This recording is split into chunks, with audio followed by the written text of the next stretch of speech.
So here's the story. We have 7,500 people in the room. Outside, we have 12,000 people. And we set up speakers. Would anybody like to give some of the people outside your position? Would? Please raise your hand. We'll get you out of here fast, right? Okay, I'm only kidding. So we had a lot of good news today. CNN just came out with a poll. Just came out. Trump, 49%.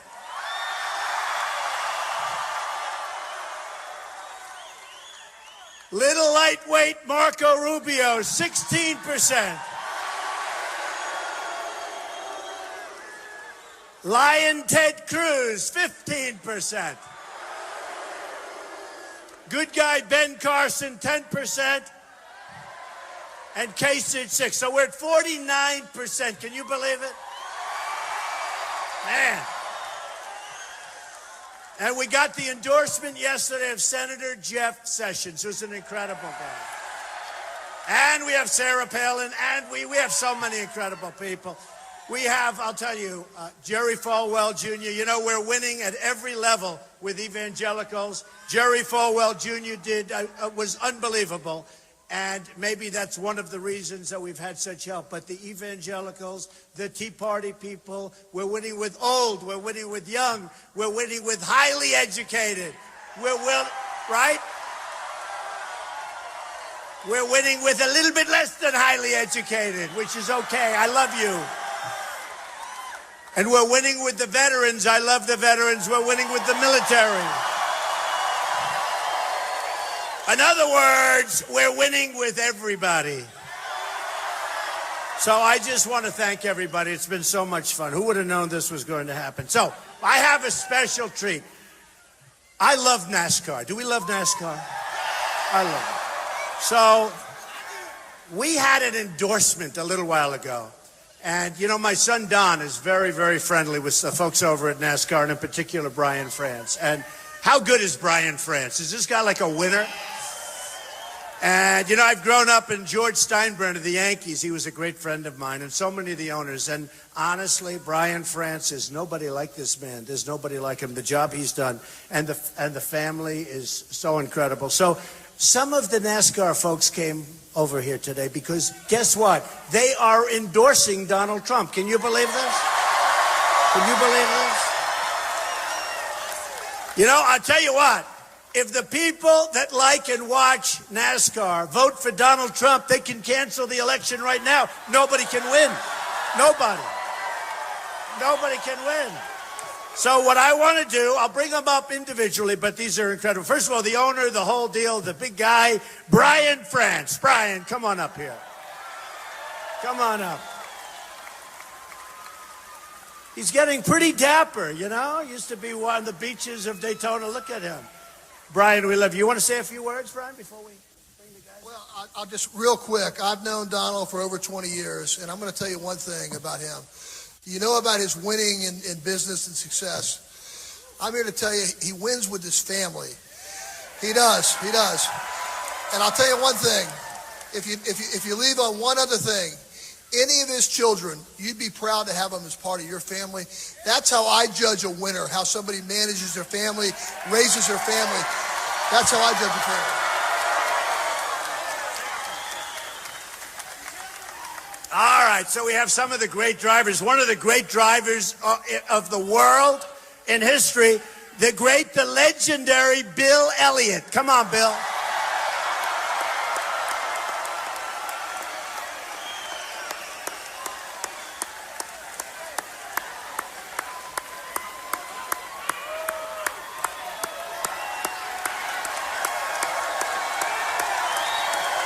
We love Bill. Bill.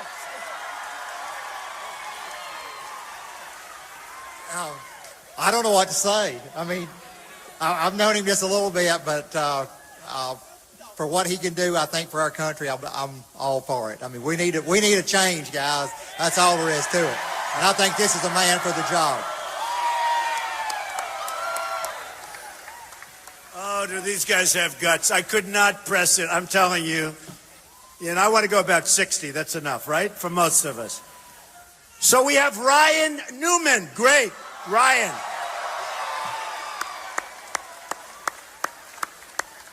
Come on up here, Ryan.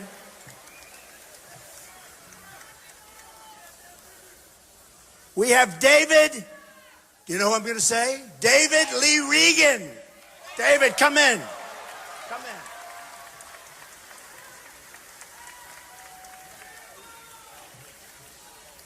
And then, because of genes, he was really helped a lot. You know, Bill and his incredible wife had a son. And the son, you got it. And the son, I don't know, are you going to be upset if he turns out greater than you, Bill, or are you going to be happy? He's going to be thrilled. That's a good father. That's a good father.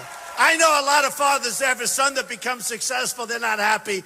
That's a great father. And most fathers are that way. Chase Elliott, the hottest young driver in the world.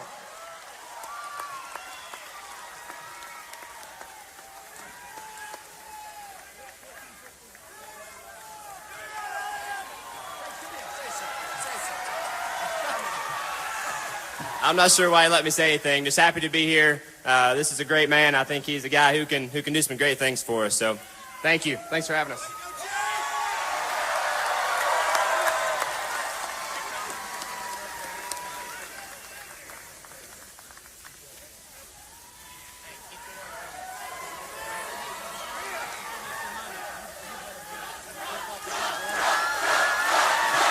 Thank you, fellas. That's cute. They just said, keep that wall going. We're going to keep the wall going, believe me. Believe me. So, it's been an amazing period of time. And, you know, I just have to thank NASCAR so much, because that's something that to do is just incredible. These are incredible people, incredible athletes. Brian's an incredible guy who I've known for so long, and the job he's done is legendary. So, I just could not be happier that they were here. I just want to discuss a few of the things. Tomorrow's a really big day. We have to get out and vote, you know. You know, I don't want your money because I'm self-funding, right? I'm self-funding. I don't even want Brian's money. Brian's good for some money, but I don't want Brian's money. What I want is I want everybody. We have, I guess I just heard we have 14,000 people outside. They hear me very well. We have a good mic system, but I just want you folks to go out and vote. We have the head of Time, one of the top writers of Time magazine here. He did a story 3-4 weeks ago talking about a movement. And I said, what are you talking about? You going to do another story? Where is he, by the way? Where is David? Where the hell is David? He did such an amazing story, and he's talking about a movement. This is, in fact, a movement. This is not like me. This isn't about me. It's about you. It's about all of it. I'm just the messenger. And I'm just the messenger, folks. And there's never been, you know, they've said, I've gotten calls from a lot of the biggest writers. The media's back there, a lot of media, but they're very dishonest people, but some are good. And oh, they're terrible. They are so terrible. They are terrible. But, you know, no, 20% of them are good. 80% are bad. 40% are disgusting. But, you know, the end result, it doesn't make any difference. What we have going is so special. It's incredible. It's incredible. So the big thing, and I will tell you one more time before we finish, which will be in a little while. We'll talk about a few things like the wall. We'll talk about like not getting ripped off at trade, like rebuilding our military, like taking care of our vets. But I just want to say, so, you know, I'm self-funding. That means that nobody's going to say, oh, please, Donald, I gave you a contribution. You've got to help me with the pharmaceutical industry, or you have to help me with something. No, there's not going to be any of that. Do you know that in bidding, that when we're the largest purchaser of drugs in the world, right? In the world, by far. So, I mean, drugs like to make you better, right? And do you know that in bidding, we don't bid? It's like if you go out to get some drugs at your local pharmacy, the government is paying a similar amount of money, that we would save billions and billions of dollars. Now, the problem is that all of these guys that I'm running against, they're all taken care of by the pharmaceutical industry. They're taken care of by all of the industries. And when it comes time to bid, they say, oh, no, you can't have them bid. They gave me $1 million or they gave me $5 million. It's a bad system, and we're going to change the system. We're going to clean it up. We're going to clean it up. Do you know, we could save as much as $300 billion if we went out and bid. $300 billion. That gets to be big money, right? That gets to be big money. The numbers of fraud, waste, abuse in the system are incredible. We're going to take care of Social Security. We're going to cut in terms of, not cut what you're getting, we're going to cut all of the waste, fraud, abuse, and we're going to save you Social Security without cuts. Just mark my words.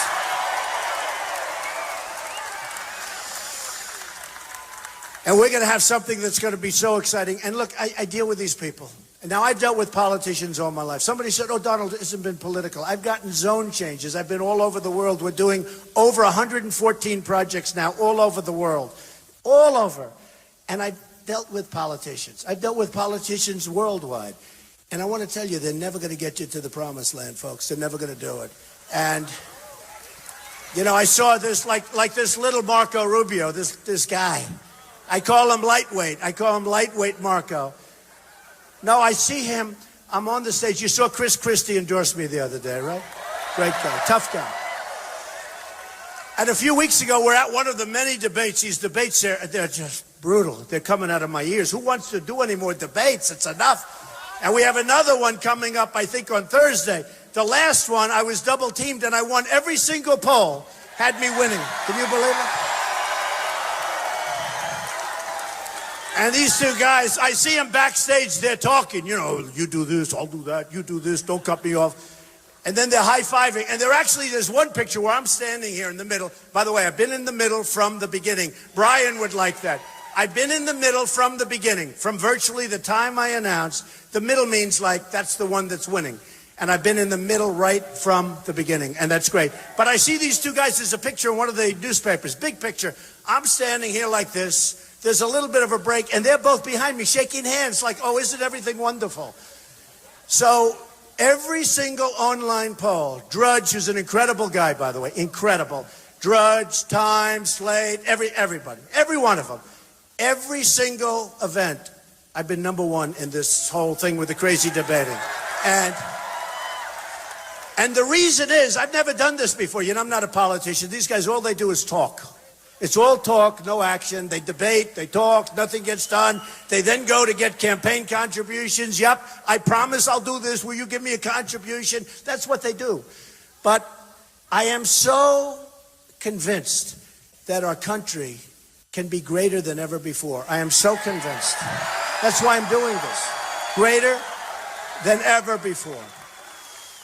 But this guy, I watched him, and he's standing there. Think about this, negotiating with the Chinese. I do a lot of business with the Chinese. I've made some great deals. I have the Bank of America building because of the Chinese, big chunk of it.